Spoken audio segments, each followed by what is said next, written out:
Hi hello ಎಲ್ಲರಿಗೂ ನಮಸ್ಕಾರ. ಈ ಒಂದು ನೋಟಿಫಿಕೇಷನ್ನ ನೀವು ಎಲ್ಲ ಕಡೆ ನೋಡಿರ್ತೀರ. 6 ಆಗಸ್ಟ್ಗೆ ಬಂದಿರುವಂಥ ಒಂದು ನೋಟಿಫಿಕೇಷನ್ ಇದು. ಸೊ ಪ್ರಸ್ತುತವಾಗಿ ಕರ್ನಾಟಕ ಗೌರ್ಮೆಂಟ್ ಅವರು ನರ್ಸಿಂಗ್ ಆಫೀಸರ್ ಹುದ್ದೆಗಳಿಗೆ ಕಾಲ್ ಫಾರ್ಮ್ ಮಾಡಿದ್ದಾರೆ. ಅದರಲ್ಲಿ 2 ಸಂಸ್ಥೆಗಳಿಗೆ ಅವರು ಇವಾಗ ರಿಕ್ರೂಟ್ಮೆಂಟನ್ನು ಮಾಡ್ತಾ ಇದ್ದಾರೆ. ಇಲ್ಲಿ ನೀವು ನೋಡ್ತಾ ಇರ್ಬೋದು, ಕರ್ನಾಟಕ ಗೌರ್ಮೆಂಟಲ್ಲಿ ನರ್ಸಿಂಗ್ ಆಫೀಸರ್ ಹುದ್ದೆ ಗ್ರೂಪ್ ಸಿಗೆ ಬರುತ್ತೆ. ಅಂದರೆ ಗ್ರೂಪ್ ಸಿ ವರ್ಗದಲ್ಲಿ ನರ್ಸಿಂಗ್ ಆಫೀಸರ್ಸ್ ಬರ್ತಾರೆ. ಅದೇ ಸೆಂಟ್ರಲ್ ಗೌರ್ಮೆಂಟ್ ಆದರೆ ಗ್ರೂಪ್ ಬಿ ಅಂತ ಬರುತ್ತೆ.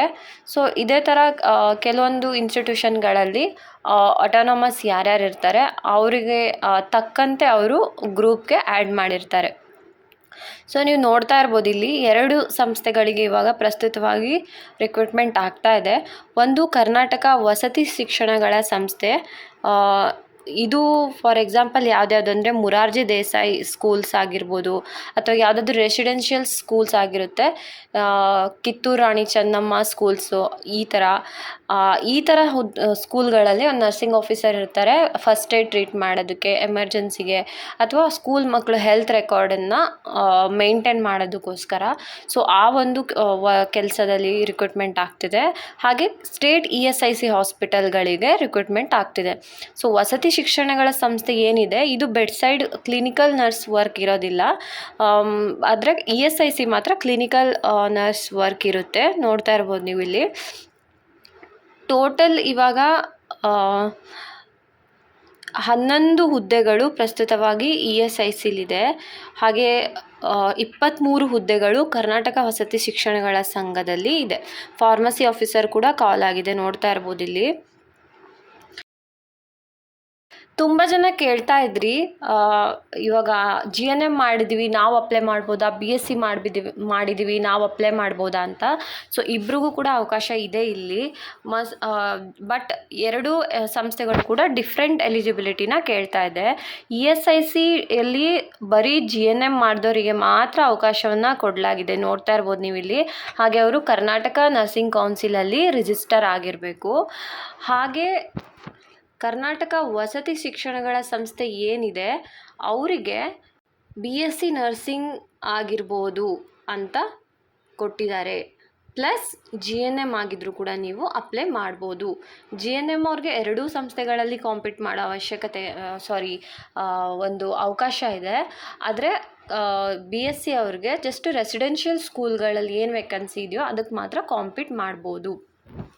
ಹಾಗೆ ಇಲ್ಲೊಂದು ನೋಡ್ತಾ ಇರ್ಬೋದು ನೀವು, candidate must have studied Kannada as one of the language either in post graduate degree or bachelor degree or pre university ಅಂತ ಕೊಟ್ಟಿದ್ದಾರೆ. ನೀವು SSLCಯಲ್ಲಿ ನಿಮ್ಮ ಫಸ್ಟ್ ಲ್ಯಾಂಗ್ವೇಜ್ ಕನ್ನಡ, ಅಥವಾ PUCಯಲ್ಲಿ ಅಥವಾ ಡಿಗ್ರಿಯಲ್ಲಿ ಯಾವುದ್ರಲ್ಲಾದರೂ ಕೂಡ ನೀವು ಕನ್ನಡ ಒಂದು ಮೇಜರ್ ಸಬ್ಜೆಕ್ಟ್ ಆಗಿ ಓದಿರಬೇಕು. ಆವಾಗ ನಿಮಗೆ ಅವಕಾಶಗಳು ಕನ್ನಡ ಎಲಿಜಿಬಿಲಿಟಿ ಸಿಗುತ್ತೆ. ಸೊ ಇನ್ ಕೇಸ್ ನಾವು ಕರ್ನಾಟಕದಲ್ಲಿ ಓದಿದವರು ಎಲ್ಲರಿಗೂ ಕೂಡ ಪ್ರಥಮ ಭಾಷೆ ಕನ್ನಡ ಆಗಿರೋದ್ರಿಂದ ಸೊ ಯಾರಿಗೂ ಕೂಡ ಈ ಪ್ರಾಬ್ಲಮ್ ಬರೋದಿಲ್ಲ.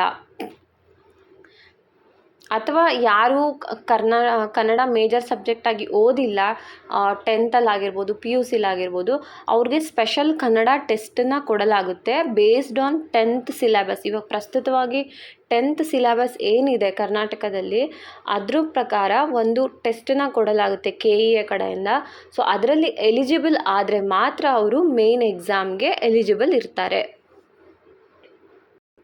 ನೀವೇನಾದರೂ 3rd ಇಯರ್ GNM ಅಥವಾ 4th ಇಯರ್ BSc ಮುಗಿಸಿ ರಿಸಲ್ಟ್ಗೆ ವೆಯ್ಟ್ ಮಾಡ್ತಾಯಿದ್ರೆ ಸೊ ನೀವು ಅರ್ಹರಾಗಿರೋದಿಲ್ಲ ಅಂತ ಕೊಟ್ಟಿದ್ದಾರೆ.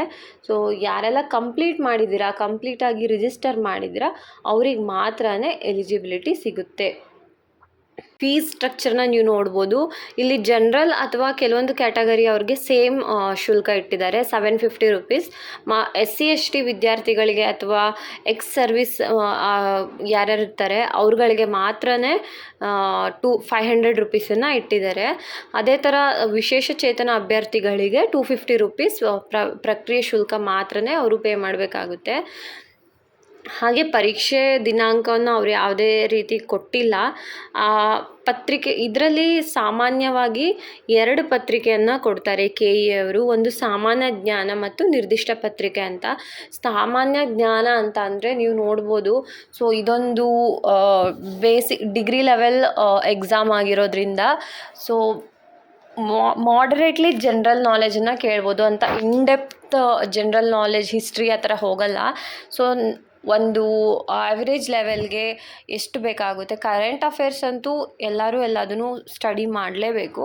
ಬಟ್ ಬೇರೆ ಬೇರೆ ಸಬ್ಜೆಕ್ಟ್ಸ್ಗಳನ್ನ ನೋಡೋದಾದರೆ ಅಷ್ಟೊಂದು ಇನ್ಡೆಪ್ತಾಗಿ ಹೋಗಲ್ಲ. ಬಟ್ ಸಾಮಾನ್ಯ ಜ್ಞಾನ ಎಲ್ಲ ಅಭ್ಯರ್ಥಿಗಳಿಗೆ ಕಡ್ಡಾಯ ಒಂದು ಪೇಪರು. ಹಾಗೆ ಈ ಪೇಪರಿಂದನೇ ನಿಮ್ಮ ಮಾರ್ಕ್ಸ್ಗಳು ಕೌಂಟ್ ಆಗ್ತಾ ಹೋಗುತ್ತೆ. ಯಾಕಂದರೆ ನಿರ್ದಿಷ್ಟ ಪತ್ರಿಕೆಯಲ್ಲಿ ಓದ್ತಾ ಇರೋರಿಗೆ 100% ಎಲ್ಲರೂ ಕೊಡ್ತಾರೆ. ಸೊ ಓದಿರ್ತಾರೆ. ಅವರ ಒಂದು ಸಬ್ಜೆಕ್ಟಲ್ಲಿ ಸ್ಟ್ರಾಂಗ್ ಇದ್ರು ಅಂತ ಅಂದರೆ ಒಂದು ಎಷ್ಟು ಎಲಿಜಿಬಿಲಿ ಮಾರ್ಕ್ಸ್ ಎಷ್ಟು ಬೇಕೋ ಅಷ್ಟನ್ನು ತೆಗೆಯೋದಕ್ಕೆ ಅಭ್ಯರ್ಥಿಗಳು ಎಲಿಜಿಬಲ್ ಇರ್ತಾರೆ. ಆದರೆ ಸಾಮಾನ್ಯ ಜ್ಞಾನದಲ್ಲಿ ಯಾರು ಜಾಸ್ತಿ ಮಾರ್ಕ್ಸ್ನ ತಗೋತಾರೋ ಅವ್ರದ್ದು ರ್ಯಾಂಕು ಡಿಸೈಡ್ ಆಗ್ತಾ ಹೋಗುತ್ತೆ.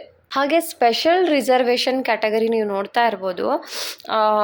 ಇದನ್ನು ನೀವು ಯಾರೂ ದಯವಿಟ್ಟು ಮಿಸ್ ಮಾಡ್ಕೊಳ್ಳೋಕ್ಕೆ ಹೋಗಬೇಡಿ. ಇನ್ ಕೇಸ್ ನೀವೇನಾದರೂ 1ರಿಂದ 10ನೇ ಕ್ಲಾಸ್ ತರಗತಿವರೆಗೂ ಕನ್ನಡ ಮಾಧ್ಯಮದಲ್ಲಿ ಓದಿದರೆ ಅಥವಾ ನಿಮ್ಮ ಸ್ಕೂಲು ರೂರಲ್ ಏರಿಯಾದಲ್ಲಿದ್ದರೆ, ಹಳ್ಳಿಯಲ್ಲಿದ್ದರೆ, ಸೊ ನಿಮಗದು ಸ್ಪೆಷಲ್ಲಾಗಿ ಒಂದು ಕ್ಯಾಟಗರಿ ಸಿಗುತ್ತೆ, ಗ್ರಾಮೀಣ ಅಭ್ಯರ್ಥಿ ಹಾಗೂ ಕನ್ನಡ ಮಾಧ್ಯಮ ಅಭ್ಯರ್ಥಿ ಅಂತ. ಸೊ ಇದೆರಡೂ ಕೂಡ ನೀವು ಮಾಡಿಸ್ಕೊಂಡ್ರೆ ನಿಮಗೆ ಸ್ಪೆಷಲ್ಲಾಗಿ ರಿಸರ್ವೇಷನ್ ಕೂಡ ಸಿಗುತ್ತೆ. ರಿಸರ್ವೇಷನ್ಸ್ ತುಂಬಾ ಮ್ಯಾಟ್ರ್ ಆಗುತ್ತೆ. ಯಾಕಂದರೆ ಒಂದೊಂದು ಮಾರ್ಕ್ಸ್ ಕೂಡ ಇಂಪಾರ್ಟೆಂಟ್. ಅದೇ ರೀತಿ ರಿಸರ್ವೇಷನ್ ನೀವು ಎಲಿಜಿಬಲ್ ಇದ್ದೀರಾ ಅಂತ ಅಂದರೆ ನೀವು ಅದನ್ನು ತೊಗೊಳ್ಳೋದು ತುಂಬ ಒಳ್ಳೆಯದು. ಮೇಕ್ ಶೋರ್ ನೀವು ಎಕ್ಸಾಮ್ ಅಪ್ಲೈ ಮಾಡೋ ಟೈಮಲ್ಲಿ ಅದಕ್ಕಿಂತ ಮುಂಚೆನೇ ಇದೆಲ್ಲ ಮಾಡಿಸ್ಕೊಂಡು ಅಪ್ಲೈ ಮಾಡ್ತೀರಾ ಅಂತ. ಹೇಗೆ ಮಾಡಿಸೋದು ಅಂತ ಕೂಡ ಅವ್ರು ಡೀಟೇಲಾಗಿ ಕೊಟ್ಬಿಟ್ಟಿದ್ದಾರೆ. ಇದನ್ನು ಓದಿದ್ರೆ ಈಸಿಯಾಗಿ ಅರ್ಥ ಆಗುತ್ತೆ. ಸೊ ಪ್ಲೀಸ್ ದಯವಿಟ್ಟು ನಿಮ್ಮ ಗ್ರಾಮೀಣ ಅಭ್ಯರ್ಥಿ ಅಥವಾ ಕನ್ನಡ ಅಭ್ಯರ್ಥಿ ಆಗಿದ್ದರೆ ಇದನ್ನು ಮಾಡಿಸ್ಕೊಂಡು ಅಪ್ಲೈ ಮಾಡಿ. ತುಂಬಾ ಒಳ್ಳೆಯದು ರಿಕ್ರೂಟ್ಮೆಂಟ್ ಪ್ರೋಸೆಸ್ಸಲ್ಲಿ. ಇದಿಷ್ಟು ಈ ಮೇಯ್ನಾಗಿ ಈ ಒಂದು ನೋಟಿಫಿಕೇಷನ್ನಲ್ಲಿ KE ಅವರು ಕೊಟ್ಟಿರೋ ಅಂಥದ್ದು. ಇನ್ನೆಲ್ಲ ಕೂಡ ನೀವು ಯಾವ ಥರ ಎಕ್ಸಾಮ್ಗೆ ಪ್ರಿಪೇರ್ ಆಗ್ತೀರಾ, ಯಾವ ರೀತಿ ನಿಮ್ಮ 100%ನ ಕೊಡ್ತೀರಾ, ಅಷ್ಟು ಪೋಸ್ಟ್ಗಳು ಅದರಲ್ಲಿ ನೀವು ಒಬ್ಬರಾಗಿರ್ತೀರ. ಸೊ ಯಾವಾಗಲೂ ಡ್ರೀಮ್ ಬಿಗ್ ಅಂತ ಹೇಳ್ತಾರೆ. ಇದೊಂದು ಒಳ್ಳೆ ಆಪರ್ಚುನಿಟಿ ನಿಮ್ಮ ಸ್ಟೇಟಲ್ಲೇ ನಿಮಗೆ ಸರ್ವಿಸ್ ಮಾಡೋವಂಥದ್ದಕ್ಕೆ. ನರ್ಸಿಂಗ್ ಜಾಬ್ ತುಂಬಾ ನೋಬೆಲ್ ಪ್ರೊಫೆಷನ್, ನಿಮಗೆಲ್ಲ ಗೊತ್ತೇ ಇದೆ.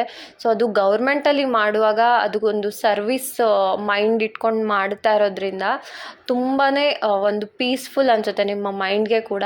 ಸೊ ಆದಷ್ಟು ಟ್ರೈ ಮಾಡಿ. ನಿಮ್ಮ ಗೌರ್ಮೆಂಟ್ಗೆ ಒಂದು ಸರ್ವಿಸ್ ಕೊಡೋದಕ್ಕೆ ನೀವು ಟ್ರೈ ಮಾಡಿ. ಆ್ಯಂಡ್ ಇದರಿಂದ ನಿಮ್ಮ ಇನ್ಕಮ್ ಕೂಡ ಸ್ಟೇಬಲ್ ಆಗುತ್ತೆ. ಹಾಗೆ ವರ್ಕ್ ಸ್ಯಾಟಿಸ್ಫ್ಯಾಕ್ಷನ್ ಅನ್ನೋದೇನಿದೆ ಅದು ಕೂಡ ಸಿಗುತ್ತೆ. Thank you so much. ಈ ಚಾನಲ್ನ ಸಬ್ಸ್ಕ್ರೈಬ್ ಮಾಡಿ. ಹಾಗೆ ನೆಕ್ಸ್ಟ್ ಯಾವುದಾದ್ರೂ ರಿಕ್ರೂಟ್ಮೆಂಟ್ಗಳು ಆಗ್ತಾ ಇರುತ್ತೆ ಅಥವಾ ಇನ್ಫಾರ್ಮೇಷನ್ ಬೇಕು ಅಂದರೆ ಈ ಚಾನಲಲ್ಲಿ ನಿಮಗೆ ಇನ್ಫಾರ್ಮೇಷನ್ ಸಿಗ್ತಾ ಹೋಗುತ್ತೆ. ಪ್ಲೀಸ್ ಸಬ್ಸ್ಕ್ರೈಬ್ ಮಾಡಿ.